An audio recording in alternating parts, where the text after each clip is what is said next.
Good morning, dear students. I hope you are good and fine at home.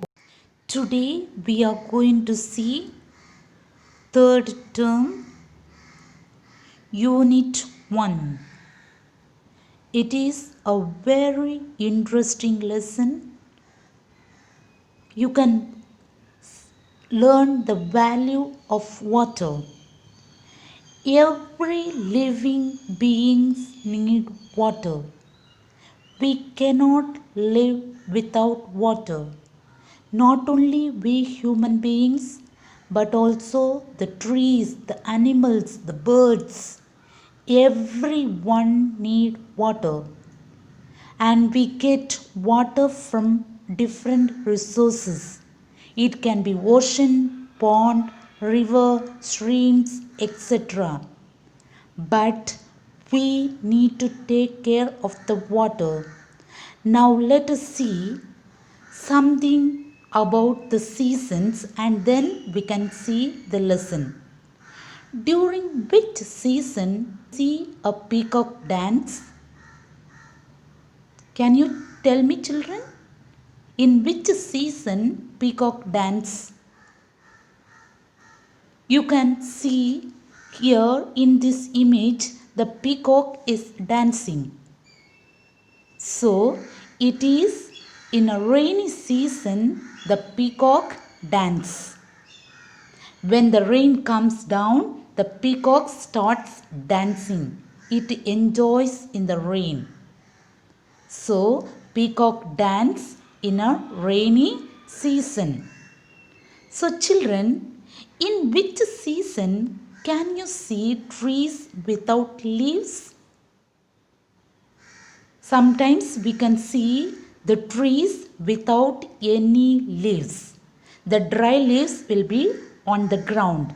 So it is the autumn.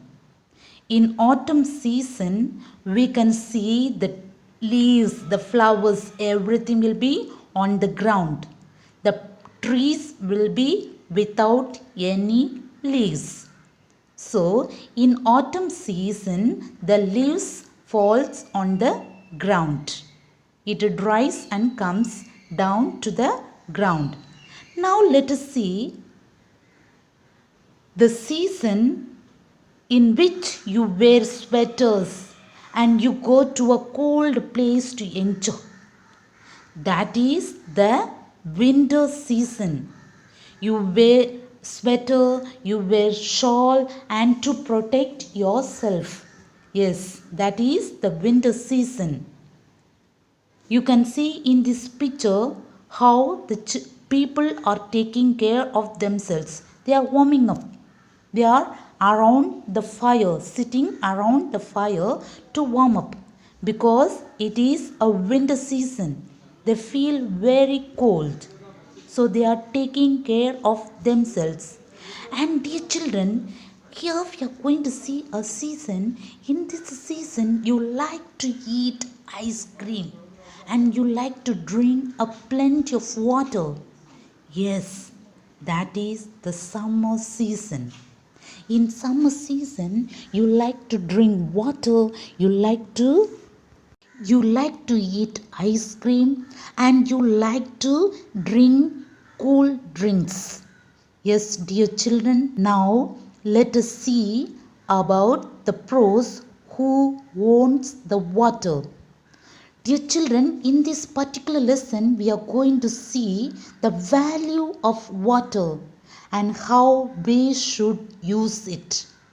We need to take care of water. You know that without water we cannot live. Here in this lesson there are 4 to 5 characters. Now let us see the first one. We have a small bird looking for a place to lay its eggs. So it makes a hole to lay its eggs. Then it finds a dry land and makes a small hole and lays its eggs. After laying eggs, it doesn't go away. When the baby birds comes out, and if it knows to fly, and then only the bird goes away. Then comes the wild boar. It comes to the same place where the bird made a hole. The boar widens the hole and it remains there. In the same hole where the bird laid eggs in the dry land. Here the boar widens the hole and it remains. Third comes the wild dogs. They got the smell of the wild boar. They thought wild boar will be there. But the dogs did not find the boar and went away. So the dogs did not find the boar and it went away. Then the rain comes and the hole was filled with the water. When the rain comes, the hole was filled with the water. Then the fourth comes the buffaloes. It went into the hole and made it big. The hole became very big because the buffalo went into the hole. The fifth comes the farmer. Farmer saw that the hole and cleaned it, and the hole was with clean water. It was with the dirty water. When the farmer saw the hole was with a dirty water, he cleaned it. So dear children, this is what we are going to see in this prose. This is what all about the prose, the summary of the prose. Now let us see in detail who owns the water. Dear children, only we can own the water? No. All the living beings can own the water. Now, in this prose, let us see today section 1. So, you know children, the value of water and you need to take care of it. Once upon a time, on the outskirts of a dusty little village.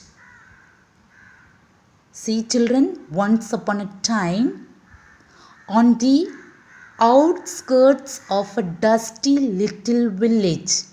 You know, outskirt means it is outside. It is out of town, that is village. A tiny bird searched for a place to lay her eggs. A tiny bird looking for a place to lay her eggs.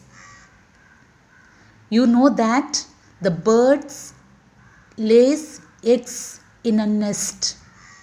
Now it is looking for a place to lay eggs. The land was parched. Parched means very dry. And there wasn't bush or tree in sight. The land was very dry, so there was no bush or trees. Could not find anything. Finally, in desperation means it was disappointed, losing hope, the little bird discovered a shallow depression in the ground. Little bit of shallow depression in the ground the bird found. Using her claws to remove the stones and loosen up the packed earth, she broadened the hole, and there, underneath the hot sun, she laid her eggs. So, it saw a little bit of loosened mud. So, with the claws. You know the birds are having the claws to loosen the mud. So it removed the stones and loosened up the earth and broadened the hole, and there under the hot sun, you know children, the dry land and under the hot sun, all these works are done by the bird. It was loosened up the packed earth and broadened the hole, and there underneath the hot sun she laid her eggs.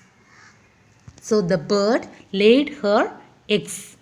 The eggs hatched, and the good mother protected and fed her babies until they were big enough to fly away.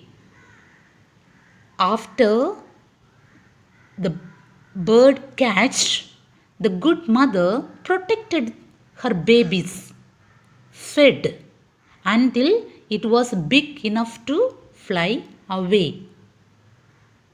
The mother bird did not leave the babies.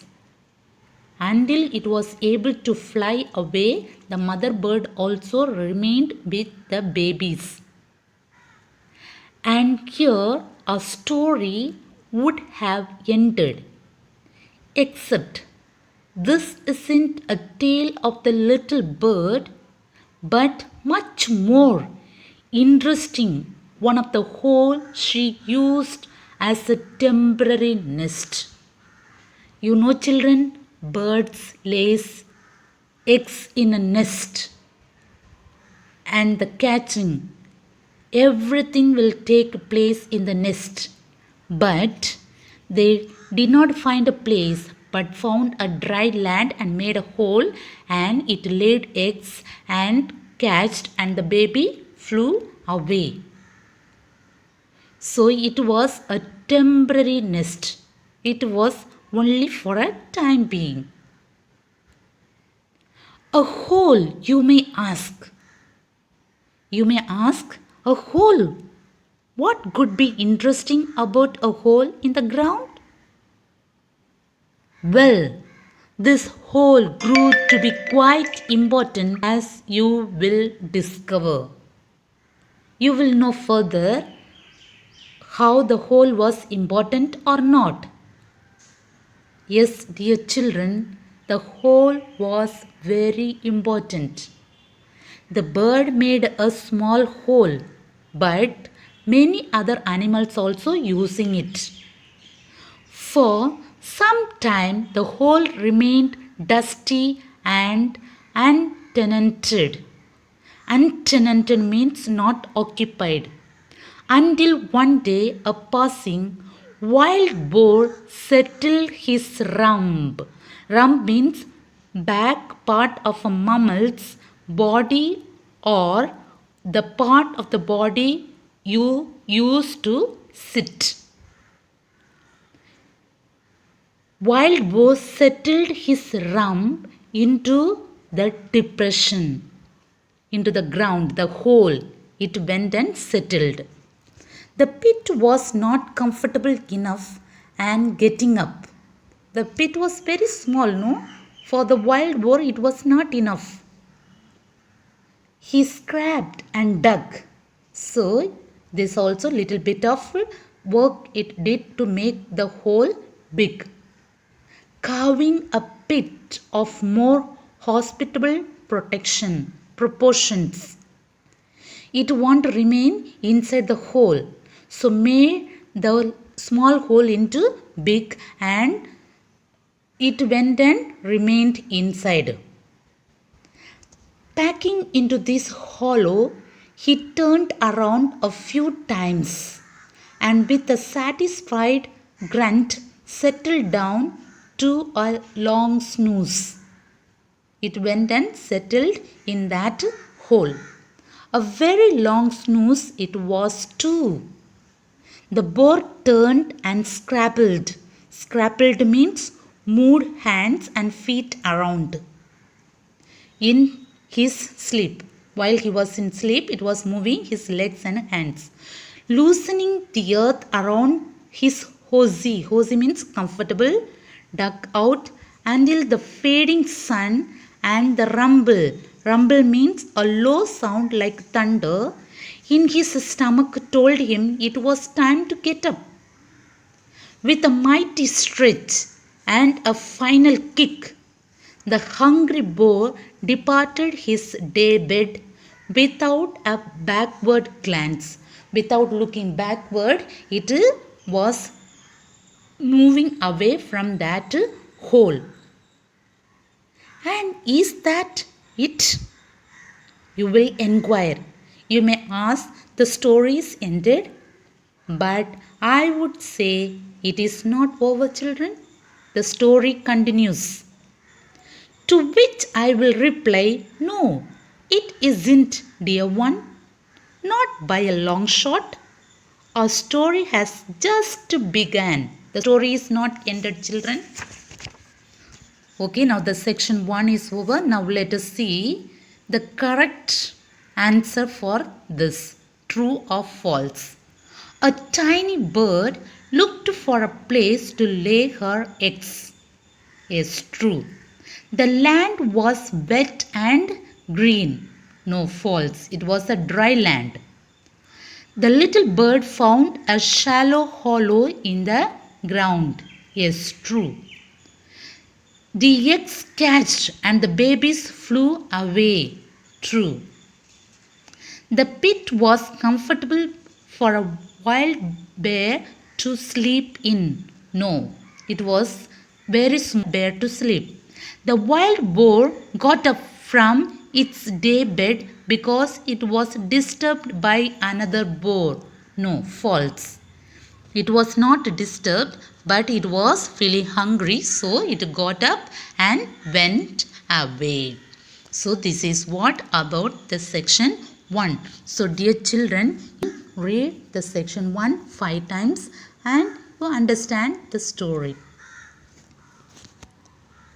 Please mark these answers in your textbook and learn it.